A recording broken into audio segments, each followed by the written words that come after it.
सब, I hope आप बहुत ही अच्छे होंगे। Welcome to this channel Nanak education point. My name is Hina Thakkar और आज हम क्लास 12 का बिजनेस स्टडीज का चैप्टर नंबर 4 पढ़ने जा रहे हैं। लेकिन उसको पढ़ने से पहले आज मैं एक चीज आपको बताना चाहती हूँ और आप लोगों को एक चीज का थैंक यू भी बोलना चाहती हूँ कि जिन स्टूडेंट ने इस चैनल पर ट्रस्ट किया है ना, इस चैनल को अपना प्यार दिया है, यानी कि लाइक किया है, शेयर कर रहे हैं, वीडियोस को कमेंट भी करते हैं, मुझसे पूछते हैं, मैं उनका रिप्लाई भी देती हूँ। बट मुझे दिल से बहुत अच्छा लग रहा है उन स्टूडेंट्स के लिए जिन्होंने शॉर्ट वीडियो को देखा, पसंद किया और वो इनफैक्ट कमेंट करते हैं मैम अच्छी लगी वीडियो, आप और वीडियोस बनाए, मैं बनाती रहूंगी। बट होता क्या है कि कुछ स्टूडेंट ऐसे भी हैं जिनको जो शॉर्ट वीडियो है उसमें कॉन्सेप्ट समझ नहीं आता, तो कमेंट करते हैं मैम समझ नहीं आता। तो होता क्या है ना कि देखो, शॉर्ट वीडियो का जो टाइमिंग ड्यूरेशन होता है वो बहुत कम होता है, ये बात आप भी जानते हैं। उसके अंदर जो डिटेल में वीडियो समझाना विद एग्जांपल बहुत मुश्किल होता है, बट जितना टाइम में मैं जितना कंटेंट दे सकती हूँ उतना देने की ट्राई करती हूँ मैं। बट होता क्या है, कुछ स्टूडेंट ऐसे होते हैं जिनको जल्दी से कॉन्सेप्ट समझ में आ जाता है और कुछ स्टूडेंट को लेट आता है।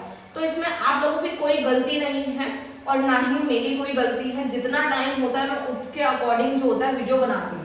अगर आपका कॉन्सेप्ट क्लियर नहीं होता तो आप 2 बार 3 बार वीडियो देख सकते हैं, बट लॉन्ग वीडियो बनाई ही इसीलिए जाती है, लाइक 2 मिनट 3 मिनट 4 मिनट की वीडियो मैं आप लोगों के लिए अगर बना रही हूँ तो कहीं ना कहीं उसके अंदर कुछ ऐसा होगा जो कि शॉर्ट वीडियो में नहीं मिला होगा। तो मैं आपसे रिक्वेस्ट करना चाहती हूँ कि जो भी स्टूडेंट को कॉन्सेप्ट क्लियर नहीं होता है और अगर वो पूरे डिटेल में समझना चाहते हैं, क्योंकि मैं डिटेल वीडियो भी ज्यादा लंबा नहीं बनाती हूँ, मतलब अगर पूरा चैप्टर खत्म करना तो मैं कोशिश यही करती हूँ कम से कम टाइम लगे जिसके अंदर आपको पूरी समरी खत्म हो जाए। क्योंकि देखो होता क्या है कि आपके पास भी इतना टाइम नहीं होता कि आप इतनी लंबी लंबी वीडियोस देखें, लाइक 2 घंटे 3 घंटे नहीं। मेरे को इतनी लंबी वीडियो बनानी भी नहीं है आप लोगों के लिए, मैं उतना ही वीडियो बनाना चाहती हूँ जितना कि आप देखें, बट आप तो 1 मिनट की भी वीडियो नहीं देखते, स्किप करके छोड़ देते। तो मैं रिक्वेस्ट करना चाहती हूँ जिन भी स्टूडेंट्स को कॉन्सेप्ट क्लियर नहीं होते तो लॉन्ग वीडियोस देखें और लॉन्ग वीडियोस में आपको बहुत बेनिफिट मिलने वाला है। समरी होती है, इंपॉर्टेंट क्वेश्चन पता नहीं बहुत कुछ होता है, कोड होते हैं, फॉर्मूलेज होते हैं, ट्रिक्स होती है, पता नहीं क्या क्या होता है। तो आप लॉन्ग वीडियोस देखेंगे, अगर आप देखेंगे तो आपको समझ आएगा ना। अगर आप स्किप कर देंगे, आप ये सोचेंगे नहीं वीडियो 8 मिनट की है, 9 मिनट की है, आप बोर हो जाएंगे, तो कभी भी आप कुछ अच्छा नहीं सीख पाएंगे। अगर आप कुछ अच्छा सीखना चाहते हैं और चाहते हैं कि अच्छा स्कोर करें, 90s में स्कोर करें, तो प्लीज वॉच लॉन्ग वीडियोस, ठीक है। चलो स्टार्ट करते हैं अपने चैप्टर को। हमारे चैप्टर का नाम है प्लानिंग। देखो, प्लानिंग चैप्टर जो है ना बहुत सिंपल चैप्टर है। मैं एक स्टोरी की मदद से इस चैप्टर को समझाने वाली हूँ, क्योंकि मैं रामायण नहीं गाने वाली हूँ, क्योंकि आप लोगों के पास भी स्टूडेंट्स बुक है, फीचर, मैरिड, डीमैरिड, पता नहीं क्या क्या आप लोग पढ़ते हैं, लेकिन पेपर में जाके मार्क्स भी लाते हो। आपका और मेरा टारगेट सिर्फ यही है कि अगर आप इस वीडियो को 5 मिनट भी दे रहे हो ना, या 10 मिनट भी इस वीडियो को देख रहे हो, तो मैं नहीं चाहती कि प्लानिंग में से कोई एक भी क्वेश्चन ऐसा है जो कि आपको ना आता हो, क्योंकि मैंने इसमें फॉर्मुलेज यूज कर रही हूँ। स्टोरी भी याद रख ली ना तो भी आपका काम हो जाएगा और नोट्स तो आपको मिल जाएंगे जिसमें आपको लाइन लिखनी है। मैंने फिर भी पहले भी आपको बताया, बिजनेस स्टडीज के अंदर ज्यादा रामायण लिखने से नहीं मार्क्स मिलेंगे, आपको मेन पॉइंट्स लिखने हैं। अगर वो आपके आंसर में है ना तो बोर्ड वाले जो भी होंगे ना चेकर्स, वो आपको एग्जाम मार्क्स लाने से नहीं रोक पाएंगे, इस बात की श्योरिटी है। चलो अब स्टार्ट कर लेते हैं प्लानिंग। प्लानिंग का मतलब होता है थिंकिंग इन एडवांस। हम कोई भी चीज जब एडवांस में सोचते हैं ना तो वो प्लानिंग होती है, चाहे वरण है या फिर कोई मतलब शादी है या रिंग सेरेमनी है या फिर किसी का बर्थडे है या फिर किसी को बिजनेस स्टार्ट करना है, कुछ भी करना है, आपको हर चीज के लिए प्लानिंग करनी पड़ती है। अगर आप प्लानिंग ही नहीं करेंगे तो सक्सेस होना बहुत मुश्किल हो जाता है, ठीक है। तो इसकी डिफाइन मैंने शॉर्ट में लिख दिया, thinking in advance is called planning. पहले से सोचना चीजों को, वो आपकी प्लानिंग कहलाती है। मैंने एक एग्जांपल लिया है, मैंने एक स्टोरी बनाऊंगी पूरी और पूरे कॉन्सेप्ट को समझाऊंगी मैं। यहाँ पे लिखा है क्लास 12 का एक स्टूडेंट है रोहित, ये अभी क्लास 12 के अंदर अभी गया है और ये थोड़ा सा जो बच्चा है ना वो पढ़ता लिखता नहीं था 11th क्लास का, क्योंकि कोविड था तो कुछ पढ़ाई वढ़ाई कर नहीं रहा था, मौज चल रही थी इसकी। अभी 12th में आया है और इसको इस चीज का जुनून चढ़ा है कि मैं क्लास 12th के अंदर 99% लाना चाहता हूँ। इसको ऐसा लगा कि मुझे कुछ करना है, ठीक है। होता है ना, इसको किसी मतलब इसके फ्रेंड्स ने, इसके पेरेंट्स ने इसको बहुत पुश किया कि तुझसे नहीं हो पाएगा, क्योंकि होता है ना कि जब हमें कोई पुश करता है ना कि तुमसे नहीं हो पाएगा तो हमें फिर वो चीज करने का ज्यादा ही मन करता है, फिर हम उसके लिए पूरे एफर्ट्स लगाते हैं।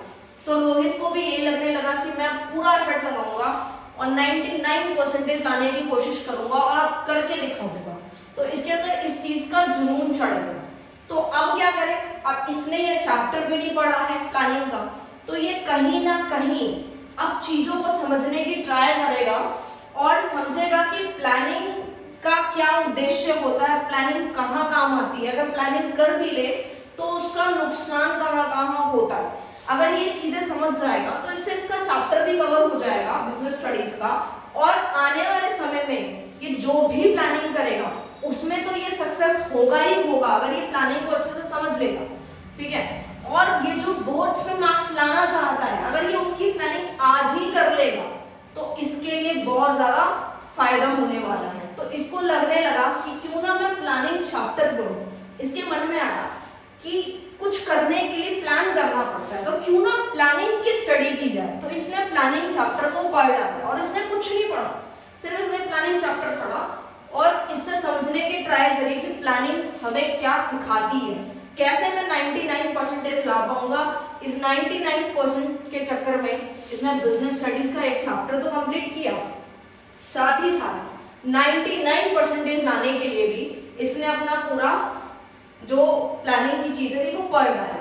तो किस तरीके से, वो देखो अभी जो रोहित जिस सिचुएशन पर है ना, वो अभी उसकी करंट की सिचुएशन है और वो मार्क्स लाना चाहता है, यानी उसका जब एग्जाम का रिजल्ट आ जाएगा तो वो क्या हो जाएगी, कंट्रोलिंग हो जाएगी। कंट्रोलिंग क्या होता है, जहां अभी हम हैं वो प्लानिंग है, जहां हमने पहुंचना है वो हमारी कंट्रोलिंग है। ये जो बीच का गैप है ना, इसमें ये पूरा प्रोसेस चलने वाला है, ठीक है।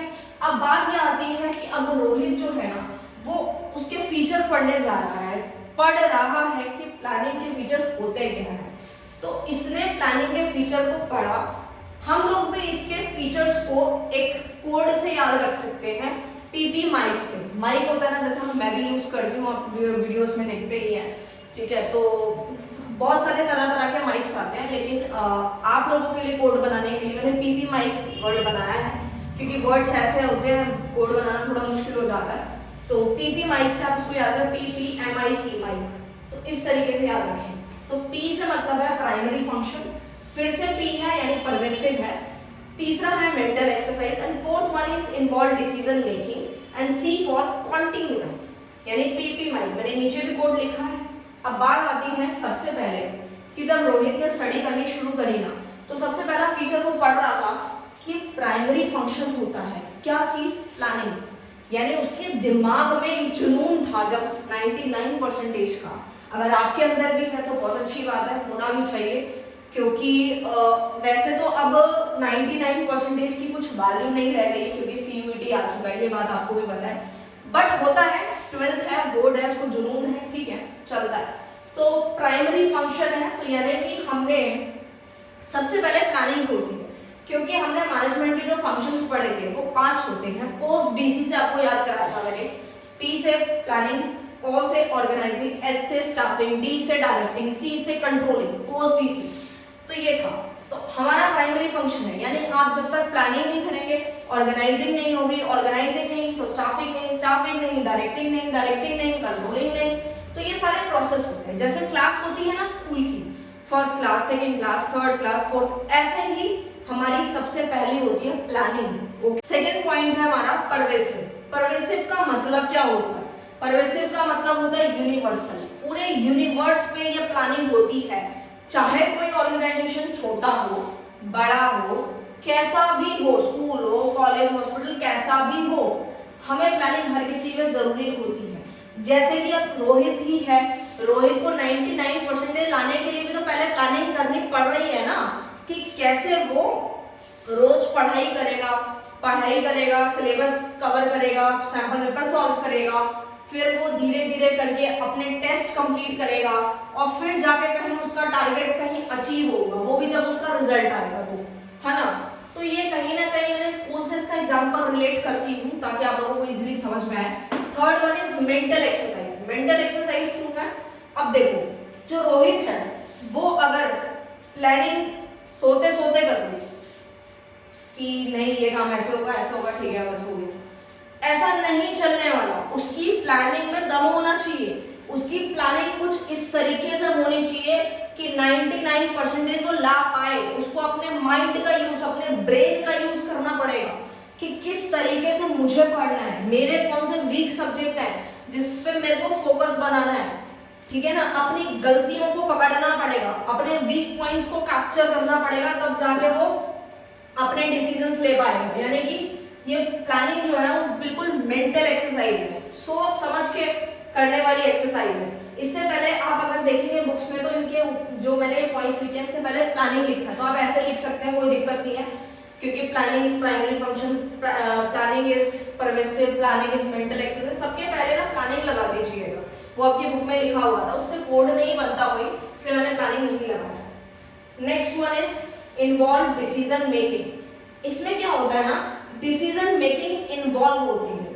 होता क्या है ना, अगर हम ज्यादातर हर चीज, अब जैसे रोहित है, रोहित हर चीज हर दिन रोज यही सोचे, अरे मेरे को ऐसे पढ़ना है, आज मैं इतना पढ़ूंगा, कल मैं उतना पढ़ूंगा, 12 बजे से 3 बजे तक पढ़ूंगा रात के, और इस तरीके से रोज अगर वो रोज ही प्लानिंग करता रहे और उस चीज को अपनाए नहीं, तो वो कभी भी सक्सेस नहीं हो पाएगा, वो क्या कोई भी नहीं हो पाएगा, क्योंकि इसमें आपको डिसीजन लेना है कि कौन सा काम कैसे करना है।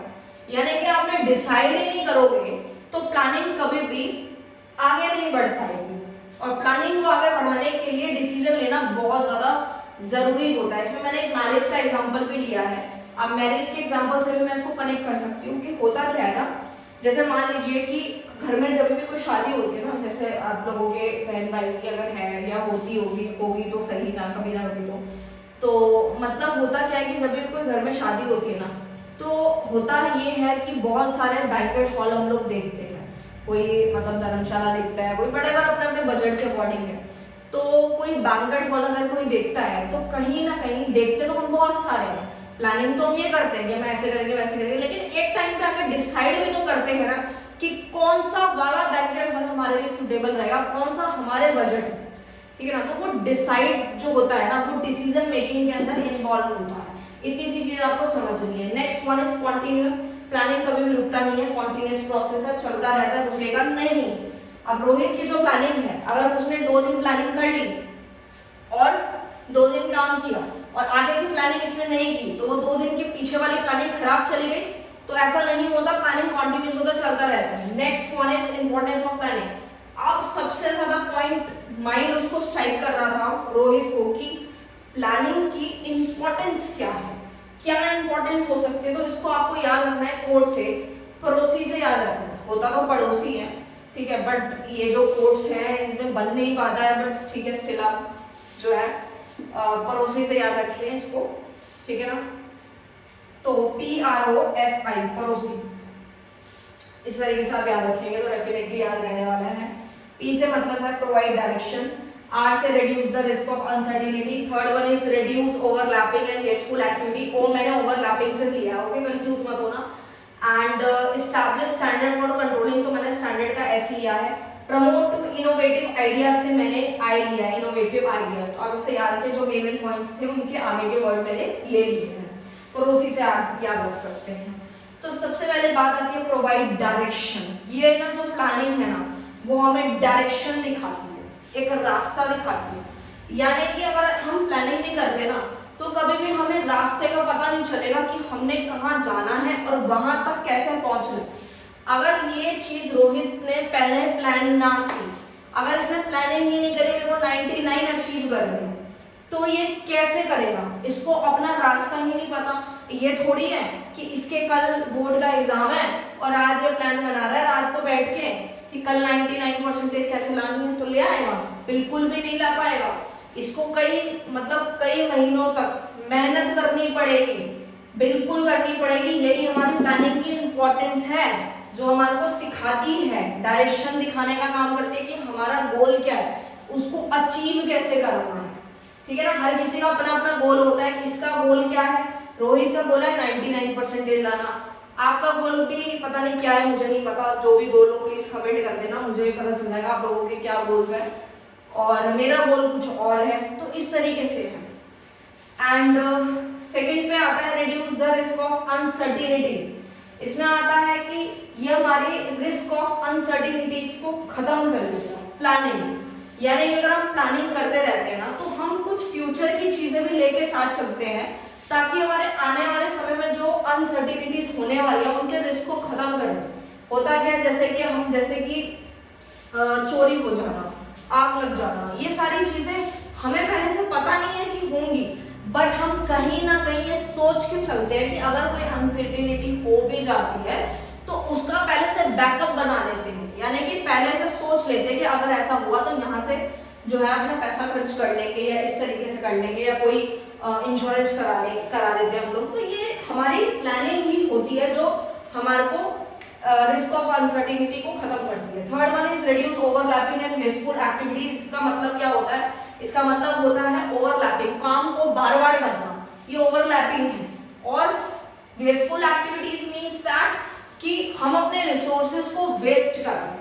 तो ये जो होता है ना प्लानिंग, ये दोनों चीजों को ही यानी कि खत्म कर देता है, रिड्यूस करता है। क्यों? क्योंकि हमने पहले से अगर प्लानिंग करेंगे तो वो काम दोबारा नहीं होगा, तीसरी चौथी बार नहीं होने वाला। और वेस्टफुल एक्टिविटीज जो है, मतलब जो हमारी रिसोर्सेज का जो वेस्टेज होने वाला है वो भी कम होगा, क्योंकि प्लानिंग से काफी चीजें सही हो जाती हैं। Next one is establish standard for controlling. इसके अंदर क्या होता है, हम कंपैरिजन करते हैं। जैसे रोहित का ही ले लीजिए कि कहाँ वो अभी है, कहाँ वो अभी स्टैंड कर रहा है, कहाँ उसकी कंट्रोलिंग होगी जब उसका रिजल्ट आएगा। तो कंपेयर करेगा ना, 99 अगर उसने सोचा है, अगर उसके 98 भी आ गए तो उसको अपने में लगेगा कि 1% कम क्यों आया, मेरी कहाँ गलती थी। अगर तो वो 99 लिया, दैट मीन्स कि उसकी प्लानिंग बिल्कुल एक्यूरेट थी, जो बिल्कुल सही तरीके से वर्क कर रही थी। तो कहीं ना कहीं ये हमारे कंट्रोलिंग का भी पार्ट है। Next one is promote innovative ideas. इसका मतलब है कि हाईली इनोवेशन इज रिक्वायर्ड, यानी क्रिएटिविटी का होना, यानी कि इनोवेटिव आइडियाज का होना बहुत ज्यादा जरूरी है प्लानिंग के अंदर। अगर हम पुराने विचारों को लेके बैठे रहेंगे ना तो कभी भी कुछ नहीं कर पाएंगे, क्योंकि आज का जो टाइम है बहुत अलग है, आज का यूथ बहुत अलग है। लिमिटेशंस ऑफ प्लानिंग, यानी कि प्लानिंग की भी कुछ ना कुछ बुराइयां होती हैं, सबकी होती हैं, तो प्लानिंग भी कैसे पीछे रह सकता है, तो प्लानिंग की भी लिमिटेशंस होती हैं। तो रोहित को जानना था, तो रोहित ने अलग अलग एग्जाम्पल से इसको समझा और इसके एग्जाम्पल को स्टडी किया। तो हम लोग समझेंगे जब रोहित बुक पढ़ रहा था तो उसने एग्जाम्पल से इसको समझने की ट्राई की। तो सबसे पहले इसका कोड है, इससे आप याद रखेंगे कि लिमिटेशन ऑफ प्लानिंग को आपको मिस्टर लिट से याद रखना है। MR mister lit, LIT lit में M से मतलब है may not work in dynamic environment, R से मतलब है reduce creativity, and third one is lead to rigidity, and fourth I से मतलब है involve huge cost, and fifth है T से मतलब है time consuming. MR LIT mister lit से आप इसको याद रख सकते हैं। सबसे पहले तो आता है may not work in dynamic environment. ये हमारा जो डायनेमिक इन्वायरमेंट होता है ना, उसमें ये शायद काम ना करे। क्या? प्लानिंग। कैसे? इसको एक एग्जांपल से समझेंगे। क्लोथ होता क्या है, जब कोई बिजनेस किसी भी चीज का बिजनेस ले लीजिए, जब रोहित स्टडी कर रहा था बुक में ऐसे ऐसे एग्जांपल्स लिखे थे, वैसे तो बहुत सारे एग्जांपल्स हो सकते हैं और आप भी दे सकते हैं। तो मेरे को जो अच्छा लगता है आप लोगों से रिलेटेड होता है वो मैं देने की कोशिश करती हूँ। जैसे मान लीजिए कि कोई गारमेंट की शॉप है। अब क्या हुआ कि उन्होंने अपनी शॉप्स पे कुछ टॉप और कुछ कुर्तीज वो लेकर आया अपनी शॉप पर, और उन्होंने सोचा कि इसका फैशन अभी चलेगा बहुत टाइम तक, और उन्होंने वो सारा स्टॉक इकट्ठा कर लिया और बहुत सारा स्टॉक भर लिया उसका। और थोड़े टाइम बाद क्या होता है कि उसका फैशन ज्यादा चला ही नहीं, वो आउट हो गया और उसको अब कोई भी नहीं खरीद रहा। तो होता यही है ना कि डायनेमिक इन्वायरमेंट। डायनेमिक इन्वायरमेंट का मतलब यही है, जब हमने इन्वायरमेंट चैप्टर पढ़ा था बिजनेस इन्वायरमेंट, उसमें समझा था कि हमारा जो बिजनेस इन्वायरमेंट होता है वो टाइम टू टाइम चेंज होता रहता है, टाइम टू टाइम चेंज होता रहता है। डायनेमिक मतलब ये चेंजेस है, तो इसीलिए प्लानिंग उसमें काम नहीं करता। हो सकता है कि आज वो चीज जो है, वो कुर्ती जो है, वो टॉप जो है, वो आज फैशन में हो, कल ना हो, फिर परसों फिर फैशन में हो, फिर ना हो। ऐसे आपने बहुत सारी चीजें देखी होंगी जो कि पहले फैशन में थी, आज नहीं है, फिर थोड़े टाइम बाद फिर वो चीज चलने लग जाती है, तो चलता रहता है। I hope creativity, reduce creativity से मतलब है कि हम इसको टॉप लेवल मैनेजमेंट से याद रख सकते हैं कि जो हमारे जो टॉप लेवल मैनेजर्स होते हैं ना, मैनेजमेंट जो होता है वो अपने से नीचे कभी भी किसी से डिसीजन लेना ज्यादा पसंद नहीं करता। ऐसे स्कूल में देखेंगे, स्कूल में भी ऐसे ही होता है। स्कूल में अगर प्रिंसिपल को कुछ अच्छा सा आइडिया आया है या प्रिंसिपल को लग रहा है कि नहीं मैंने तो जो स्कूल में फंक्शन के लिए ये चीजें ऐसे ऐसे करवानी है, भले ही टीचर कितनी इनोवेटिव हो, कितने अच्छे आइडियाज देते हो, फिर भी उस प्रिंसिपल को उस टीचर की बात नहीं सुननी। क्यों? क्योंकि उसको अपना है कि नहीं मेरी ही चलनी चाहिए, मैं ही सब कुछ हूँ, ठीक है ना। तो इस तरीके से होता है कि ये हमारी क्रिएटिविटी को भी खत्म कर देता है। कौन? प्लानिंग। आई होप आपको क्लियर है। नेक्स्ट है लीड्स टू रिजिडिटी। रिजिडिटी को कैसे रोहित ने समझा? तो रोहित ने इस चीज को समझा कि होता क्या है कि जैसे वो एग्जाम्पल को जब पढ़ रहा था, रिजिडिटी का मतलब है जो चीज होती है वो एग्जैक्ट वैसे ही फॉलो अप होती है। ये चीज हम पहले पढ़ के आए हैं, लीड्स टू रिजिडिटी, कि जो चीज हमने देखी है, जो चीज हमने प्लान किया है, वो वैसे ही फॉलो अप अगर होता है तो उसके लिए जो हमारी प्लानिंग है वो नुकसानदायक हो सकती है। कैसे? जैसे मान लीजिए किसी ने 1 साल पहले ही बैंक्वेट हॉल बुक कर लिया शादी के लिए, ठीक है, और वो जो बैंक्वेट हॉल बुक किया है उसका पूरा का पूरा जितना भी एडवांस था, सपोज बैंक्वेट हॉल काफी महंगा था तो उन्होंने 10 लाख रुपए पहले ही एडवांस में जमा करा दिए, और उन्होंने सोचा था कि नहीं हम अपनी शादी में कम से कम 500 लोगों की गैदरिंग करने वाले हैं, ठीक है ना। तो अब इस तरीके से हुआ कि कोविड की सिचुएशन आ जाती है या फिर वटेवर कुछ प्रॉब्लम हो जाती है, तो कुछ ऐसे मिसहैपनिंग हो जाते हैं जिसकी वजह से वो लोग 50 लोग ही जाना चाहते हैं या 50 लोग ही जा पाएंगे। तो अब देख रहे हो कहाँ 500 लोग, कहाँ 50 लोग, तो रिजिडिटी आ गई ना यहाँ पर। यानी कि जिस हिसाब से प्लानिंग हुई थी, जिस हिसाब से पैसे गए थे, वो सारा का सारा नुकसान हो जाता है, क्योंकि जब पैसे जाते हैं तो हर एक जगह एडवांस जाता है। तो उस चीज के लिए है था ये कि प्लानिंग कभी भी इस तरीके से नहीं होनी चाहिए, या इस तरीके से पैसा मत खर्च करो कि आने वाले समय में अगर वो चीज नहीं हो पाई तो उसमें हमारा टाइम तो जाएगा जाएगा, साथ में सबसे बड़ी बात जो हमारे रिसोर्सेज हैं, जो हमारा पैसा है वो डूब जाएगा, जो कि हम रिकवर भी नहीं कर पाएंगे, क्योंकि एक बार किसी की जेब में पैसा जाता है तो जल्दी से निकलता नहीं है। तो ये चीज इसके अंदर देखी जाती है कि प्लानिंग यहाँ पे बहुत खराब करता है। Next is involve huge cost. Huge cost बहुत लगती है, जैसे हर चीज प्लानिंग करने के लिए ना हमारे टाइम, पैसा, एफर्ट, पता नहीं क्या क्या, रातों की नींदें, बहुत कुछ लगाना पड़ता है किसी भी गोल को अचीव करने के लिए। आप इतना कुछ करते हो और फिर उसके बाद भी अगर रिजल्ट ना आए ना तो फिर बड़ा गुस्सा आता है।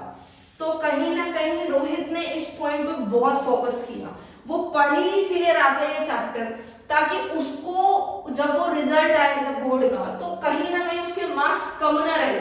मतलब जब उसने ये डीमेरिट्स यानी कि बेसिकली लिमिटेशन पढ़ी ना, तो वो और ज्यादा फोकस करने लगा, वो और एग्जांपल्स ढूंढने लगा कि कहीं मेरे से, कहीं मेरा टाइम या मेरा जो मैं मनी आज खर्च कर रहा हूँ, जो ऑनलाइन ट्यूशंस ले रहा हूँ, एफर्ट लगा रहा हूँ, जो भी खर्च कर रहा हूँ, वो मेरा वेस्ट ना हो जाए। तो देख रहे हो ना कि उस रोहित का पढ़ने का कितना बेनिफिट था प्लानिंग का। तो आप समझ ही सकते हैं अगर वो फ्यूचर में भी अगर इन सब चीजों पे आज वो स्टडी कर रहा है तो कहीं ना कहीं वो अगर दूसरा गोल भी अचीव करेगा तो उसको दिक्कत नहीं आएगी। आई होप आपको क्लियर है, स्टोरी से अच्छे से समझ में आ रहा होगा। Next one is time consuming. इसमें टाइम बहुत लगता है, क्योंकि जितना बड़ा गोल होता है ना उतना ही ज्यादा टाइम लगता है। आप हर चीज एक दिन में नहीं सोच लेते कि मैं यहाँ से यहाँ कैसे पहुंचूं। आपको हर चीज हर दिन नई करनी होती है, सीखनी होती है, करनी होती है, प्लान करने पड़ते हैं, तो टाइम कंज्यूमिंग है। तो आप जो है स्टूडेंट्स, अब हम देखते हैं कि हमारे जो प्लानिंग के जो प्रोसेस होते हैं, यानी प्लानिंग का कुछ प्रोसेस होता है, वो हम जानेंगे कि प्लानिंग का प्रोसेस कैसे होता है। क्योंकि रोहित को भी जानना था कि जब उसको 99% लानी है तो कहीं ना कहीं उसको किस तरीके से उस प्लानिंग के प्रोसेस पे चलना पड़ेगा। यानी कि प्लानिंग का प्रोसेस क्या है, आप इसको याद रखें, SDLDSIF। तो इसका मैंने कोड बनाया है, बहुत मुश्किल होती है बनाने में बट ठीक है। पहले है सोडा, फिर दारू, फिर लिम्का, फिर दारू, फिर सोडा, फिर इफ। तो इस तरीके से आप याद रखेंगे तो आपको डेफिनेटली याद रहने वाला है। मेरा कोई मोटिव नहीं था इसके पीछे बट बना दिया आप लोगों के लिए, ठीक है। तो इस तरीके से आप याद रखेंगे। तो सबसे पहला है setting up of the objective. पहला आता है कि सेटिंग अप ऑफ ऑब्जेक्टिव का मतलब है, जैसे फॉर एग्जांपल मैं कोचिंग सेंटर का एग्जांपल लेती हूँ। इसमें क्या होता है कि कोचिंग सेंटर का एग्जांपल मैंने इसलिए लिया, पूरे इस कोचिंग सेंटर के एग्जांपल से इसको मैं कनेक्ट करने वाली हूँ। जैसे कि एक कोचिंग सेंटर खुला है नया नया, उन्होंने ये टारगेट बनाया है कि उनको इसी साल उन्होंने खोला है 2022 और 23 के जो बैच के बच्चे लेने वाले हैं वो, और उनका टारगेट है कि 1000 स्टूडेंट उनको लेने ही लेने हैं। तो किस तरीके से ले पाएंगे, क्योंकि कंपटीशन हर चीज में ही बहुत ज्यादा रहता है, तो किस तरीके से ले पाएंगे। तो उन्होंने सबसे पहले क्या सेट किया है, अपना ऑब्जेक्टिव, अपना उद्देश्य, कि उनका ऑब्जेक्टिव कितने स्टूडेंट्स का है, उसी अकॉर्डिंग उन्होंने यहाँ पे जो है उनका ऑब्जेक्टिव आता है नंबर 1 पे। नंबर 2 जो हमारी प्लानिंग का जो प्रोसेस है वो है डेवलपिंग प्रीमाइसेस। इसका मतलब है कुछ चीजें हमेशा जो भी हम करते हैं, जो भी हमारा गोल होता है, उसमें हमारे को सबसे पहले कुछ अजम्पशन, कुछ प्रेडिक्शन जो लगानी पड़ती है फ्यूचर को लेके खुद से ही, जो कि प्लानिंग कर रहे हो। जैसे कि ये जो कोचिंग सेंटर के जो ओनर है वो अगर पहले से ही सोच के चलेंगे कि हमने स्टूडेंट्स को कैसे बढ़ाना है, स्टूडेंट्स को क्या चीज हम दे सकते हैं, कैसे स्टूडेंट हमारे कोचिंग सेंटर तक पहुंचने वाले हैं, उनको ऐसी फैसिलिटी क्या दी जाए जो कि 1000 स्टूडेंट्स आ जाए। तो वो क्या है, हमारी कुछ अजम्पशंस है, कुछ प्रिडिक्शन है कि स्टूडेंट किस तरीके की चीजें पसंद कर रहा है, कैसे उसको पढ़ना पसंद है, किस चीप रेट्स पे वो पढ़ सकता है। तो ये सारी चीजें क्या है, अजम्पशन है, जो कि पहले प्लानिंग करने वाला सोच के चलता है। थर्ड वन इज एल से मतलब है listing the various alternative for achieving the objective. ये जो मैंने लिखा है ना, सोडा, लिम्का वगैरह, ये सिर्फ आपके कोड वर्ड से याद करने के, ठीक है, तो आपको याद है इसलिए लिखा है, बट वो सब मत लिख कर आ जाना, मेन पॉइंट्स लिख कर आना, नहीं तो टीचर ने आपको नंबर बहुत बढ़िया देने हैं, ठीक है। Is listing the various alternative for achieving the objective, कि हमारे को अपना उद्देश्य पूरा करने के लिए, अचीव करने के लिए कुछ वेरियस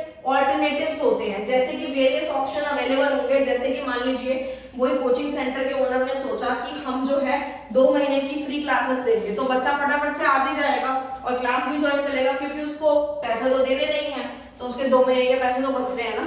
तो यानी कि तो इस तरीके से होता है कि वो क्या चीज अपना रहे हैं, उनके अपने गोल को पूरा करने के लिए उनके पास जो बहुत सारे ऑल्टरनेटिव जो अपना रहे हैं वो इसमें आता है। Next one is evaluation of different alternative, यानी कि बेस्ट स्टडी करना। बेस्ट स्टडी कैसे कर सकते हैं कि और क्या क्या दे सकते हैं जिससे स्टूडेंट आ ही जाए और आने के बाद जाए ना, तो क्या क्या दे सकते हैं, और बहुत सारे ऑप्शंस जो उनके माइंड में स्ट्राइक करेंगे कि वो थोड़ी बहुत स्टडी करेंगे कि और कॉम्पिटिटर्स क्या दे रहे हैं, फिर उससे बेटर क्या दे सकते हैं। इस तरीके से सारी चीजें इसके अंदर आ जाती हैं। नेक्स्ट आता है सिलेक्टिंग एन ऑल्टरनेटिव। इसमें क्या होता है, 2 से 3 ऑल्टरनेटिव अवेलेबल होते हैं किसी भी गोल को अचीव करने के लिए। अगर वो 2 से 3 चीजों को अडॉप्ट कर लेंगे तो उनका ये जो स्टेप है सिलेक्टिंग एन ऑल्टरनेटिव वो भी अचीव हो जाएगा, यानी कि ये स्टेप पूरा हो जाएगा। और ये स्टेप होने बहुत ज्यादा जरूरी होते हैं, क्योंकि कहीं ना कहीं रोहित भी जानना चाहता है कि अगर उसको अपने मार्क्स लाने हैं तो किस तरीके से अपने टारगेट को सेट करेगा, क्योंकि हर किसी के गोल के अकॉर्डिंग प्लानिंग अलग होती है। कोचिंग सेंटर का ऑब्जेक्टिव कुछ और है, रोहित का ऑब्जेक्टिव कुछ और है, आपका कुछ और, मेरा कुछ और। तो बस अगर हम ये प्रोसेस समझ गए तो हमें इसको अपने गोल की तरह इसको फिट करना आना चाहिए, ठीक है ना। नेक्स्ट है हमारा इम्प्लीमेंटिंग द प्लान। इसमें होता है doing work as per direction of plan, कि हमें अपने प्लान के अकॉर्डिंग उसी डायरेक्शन में चलना है, ठीक है ना। अब ये थोड़ी है कि रोहित को मार्क्स लाने हैं 99% और वो ये सोच रहा है कि मेरे को जो है अपने फादर की शॉप कैसे चलानी है, मतलब उसमें कैसे ग्रोथ करनी है, वो तो एक अलग चीज होगी। बट उसका जो मेन ऑब्जेक्टिव है ना, उसको वो अपने इस प्रोसेस में फिट करेगा तभी तो 99 लाएगा। और कोचिंग सेंटर का जो कि उनका जो मेन उद्देश्य है, उनका ऑब्जेक्टिव है, उनका जो प्रोसेस फॉलो अप हो रहा है वो यही है कि काम को करना as per direction of plan, कि जिस तरीके से प्लान किया उसी डायरेक्शन में चलना, कोई दूसरी डायरेक्शन में जाने का कोई फायदा नहीं होता है। नेक्स्ट है फॉलो अप। फॉलो अप मतलब होता है चेक करना। प्लानिंग जो होती है यानी प्लानर्स आर दे वर्किंग और नॉट, कि जो भी हमने प्लानिंग की है, जो प्लानर्स है वो उस तरीके से जैसे उन्होंने प्लान किया था वैसे वो वर्क कर पा रहे हैं या नहीं कर पा रहे, वो हमारा क्या होता है फॉलो अप एक्शन। तो ये रहा हमारा पूरा का पूरा प्रोसेस। आई होप आपको क्लियर होगा।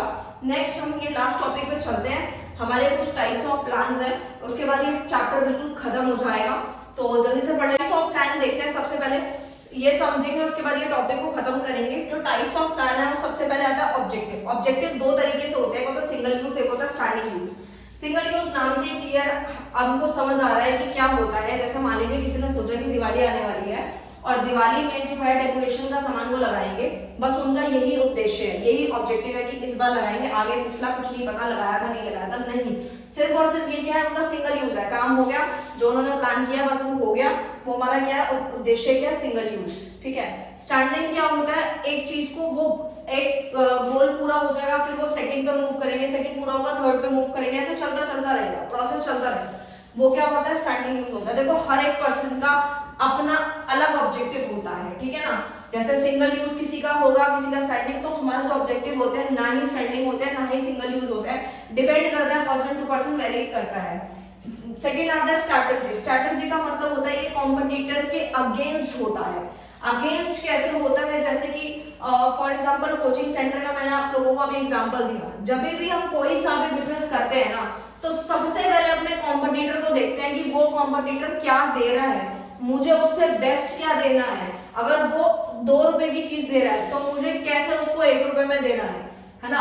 अगर अपने कस्टमर को 4 फैसिलिटी दे रहा है तो मुझे 8 कैसे देनी है। ये सारी चीजें हमारी कौन समझाता है, हमारी स्ट्रैटेजी समझाती है, जो कि हमारे कहीं ना कहीं आगे बढ़ने के लिए एक रास्ता भी दिखाती है, ठीक है ना। अगर हम अपने कॉम्पिटिटर को नहीं देखेंगे कि वो कैसे वर्क कर रहा है या वो कैसे चीजों को फॉलो अप कर रहा है, तो हम एक तरीके से एक रास्ता नहीं अपना पाते हैं जो कि हमारे कॉम्पिटिटर से हमें आगे ले जाता है या उससे बेस्ट चीज हम लोग दे पाए। नेक्स्ट आता है पॉलिसीज। पॉलिसीज का एग्जांपल है, जैसे कोचिंग सेंटर का एग्जांपल लिया मैंने कि इन्होंने सपोज 2 महीने की फीस जो है वो फ्री रखी थी, उसके बाद की इन्होंने जो फीस चार्ज करी वो थोड़ी सी ज्यादा करी, कवर अप कर लिया उन्होंने, बट स्टूडेंट को लगा कि 2 महीने की हमारी फीस तो जी फ्री है, ठीक है ना, और बच्चों ने ज्वाइन भी कर लिया।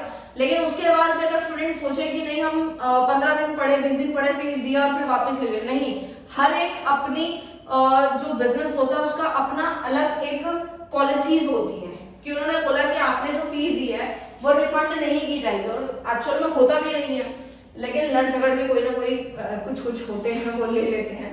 तो कुछ पॉलिसीज जो फिक्स रहती हैं, चेंज नहीं होती कि हाँ भाई हम फीस वापस नहीं करेंगे, या फिर कोई और भी चीजें होती है, जैसे शॉप पे जाते हैं, कभी कभी क्या होता है हमें कुछ सामान पसंद नहीं आता तो बोलते हैं कि एक्सचेंज हो सकता है बट रिटर्न नहीं किया जाएगा, तो इस तरीके से वो वेरी करता है बिजनेस टू बिजनेस। नेक्स्ट आता है प्रोसीजर। प्रोसीजर मतलब स्टेप्स होते हैं, काम को करने के स्टेप कौन कौन से, कैसे कैसे हमें काम करना है, जैसे हम लोगों ने यहाँ पे देखा ना कि कैसे कैसे स्टेप चलेंगे। नेक्स्ट है मेथड, जैसे टीचिंग मेथड। देखो होता क्या है, इस पूरे वर्ल्ड में बहुत सारे टीचर्स हैं और अकाउंट्स पढ़ाने वाले भी बहुत टीचर है, इकोनॉमिक्स पढ़ाने वाले भी बहुत टीचर है, लेकिन सबका मेथड जो है ना वो अलग है। सिलेबस वही है, चीजें वही है, लेकिन बताने का तरीका सबका अलग होता है। तो वो क्या है, मेथड्स होते हैं, हर एक चीज का एक अपना रूल्स क्या होते हैं। जब हम लोगों ने चैप्टर 2 पढ़ा था बिजनेस स्टडीज का, तो हमने रूल समझे थे, हर एक चीज के अपने रूल्स होते हैं। हर एक, जैसे हम स्कूल में जाते हैं तो उसके अपने अलग रूल है, हर स्कूल का अपना रूल है, हर कोचिंग सेंटर का अपना रूल है, हर ऑर्गेनाइजेशन का अपना रूल है।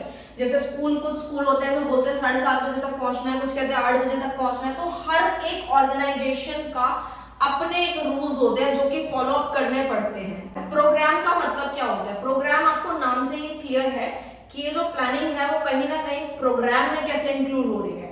तो वो इस तरीके से हो रही है, सारी की सारी चीजें प्रोग्राम में इंक्लूड होती है। इसके अंदर आपके रूल्स, प्रोसीजर, पॉलिसी, स्ट्रैटेजी सब कुछ आता है। जिसमें आप सोचते हैं कि जैसे अगर कोई मेहंदी का फंक्शन तो कितने लोग आने वाले हैं, कितना बजट होगा, कितने लोग आएंगे, क्या उनका ड्रेस कोड होगा, क्या थीम होगी, है ना, ढोल वाला कहाँ से आने वाला, तो मतलब व्हाटएवर इस तरीके की सारी जितना भी शादी का फंक्शन है पूरा का पूरा वो सारा प्रोग्राम में आता है। कि ये जो मेहंदी का फंक्शन है वो पूरा प्रोग्राम है एक तरीके से, जिसमें सारी की सारी चीजें बताई जाएंगी, कौन कैसे क्या किस लिए क्यों।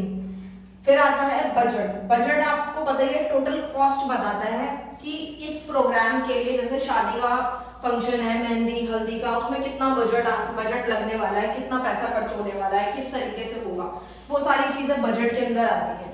जैसे कि ऑर्गेनाइजेशन भी सोचती है कि अगर हमारे को कुछ प्लानिंग करनी पड़ रही है, किसी भी कोई फंक्शन करना है, तो उस तरीके से वो लोग पहले ही बजट बना के चलते हैं कि हमारे को इतना पैसा चाहिए इस फंक्शन के लिए। तो वो क्या है, बजट है। आई होप आपको ये चैप्टर पूरा अच्छे से समझ आया हो। अगर कोई भी डाउट आता है तो कमेंट सेक्शन में आप वहाँ कमेंट कर सकते हैं, नहीं तो इंस्टाग्राम में वहाँ DM कर दीजिएगा, जहाँ पे आपको कन्वीनियंट लगे आप कर सकते हैं। अगर आपको वीडियो अच्छा लगे तो प्लीज लाइक शेयर कमेंट कर दीजिएगा। Thank you so much.